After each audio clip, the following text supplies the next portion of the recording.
Hey guys, and welcome back to day 19 of our daily interview algorithms. We've got 6 more days left after this. So today we've got another Q6 level algorithm on Code Wars, and this is to do with finding if a number is prime or not. So you're given an integer and you have to determine whether it's prime. Now, this can actually be done in a really simple way. You just loop through every single number that exists in the range of 1 to that number that you're given, and just check if it's divisible by any numbers outside of 1 or itself, and if it is, then it's not prime. But if you're given a number, for example 25 million, and you're looping through every single integer, that's going to take a very long time to check, and you're probably going to time out. So there are simpler ways of doing this, more performant ways, and that's what we're going to look at, because here you can see note on performance. There are no fancy optimizations required, but still the most trivial solutions might time out, for example looping through every single number. So another way to check if a number is prime is if any numbers between this that are lower than the square root of itself, going up in increments of 2, can be divided into it. If they can, without returning any sort of remainders, then you know that that is a prime number. And so what we can do is we can check what the square root of our number is. So say if it's, a large number, then we square root it, and we're going to check for every number that exists in increments of 2, whether it can be perfectly divided into our number or not.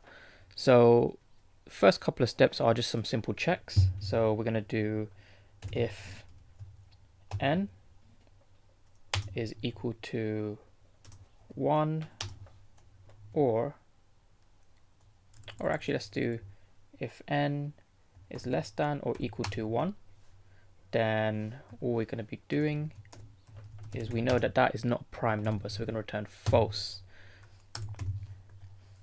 However, if n is equal to 2,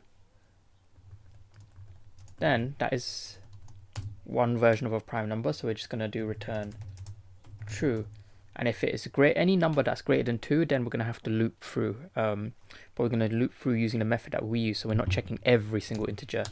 So we're going to create a quick for loop. So for var x equals, and we're going to start at 2 because we've already checked one numbers less than 1 and equal to 2. And then this is the bit where it gets a little bit more tricky. We need to check every single integer that's less than the square root of our number. So there's a maths function, I believe it's maths dot square root, and we're just going to square root our number n. And then we just need to make sure we're returning the largest whole integer. So there's another maths function that can do that. So that would be, I believe it's math.floor.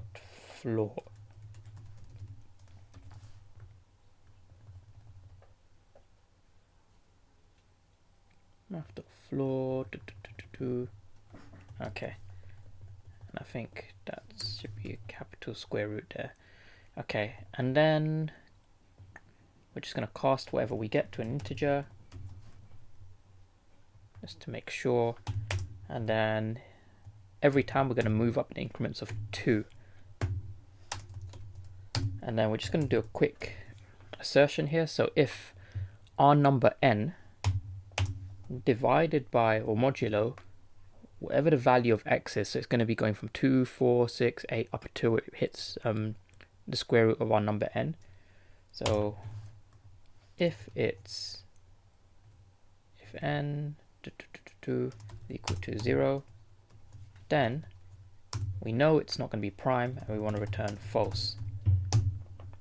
However, if we assert through every single number in increments of 2 to check that it doesn't return any remainders, and it goes through all of this, then at the end we just want to return true.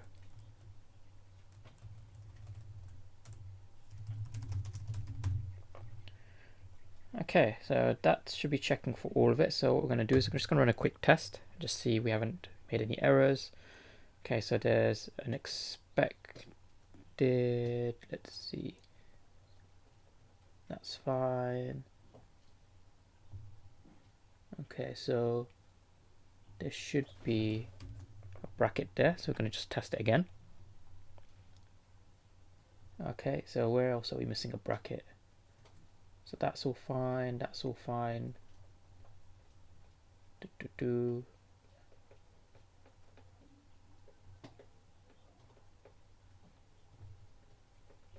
That doesn't need a bracket there. Okay, I think maybe that was it. And we're going to run it, and there we go. So we passed all of our tests, and we're just going to attempt the full thing. There's probably some edge cases we've missed, but we'll give it a go and see what we get. And okay, so we've got some edge cases here.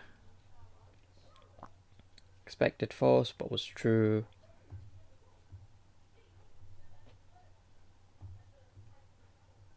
Okay, so we've passed 10 and failed 6.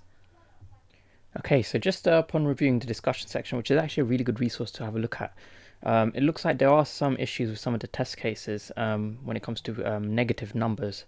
So, like I said, that solution should work fine. It's just this cutter is slightly erroneous. So, yeah, as you can see, there are people who have issues with negative numbers, but it should be okay. Give it a try yourself. So this is the prime number cutter on CodeWars. You can do it in multiple languages. Is a number prime. And thanks so much for watching, guys. We've got another 6 days left, so I'll see you in the next one. See ya.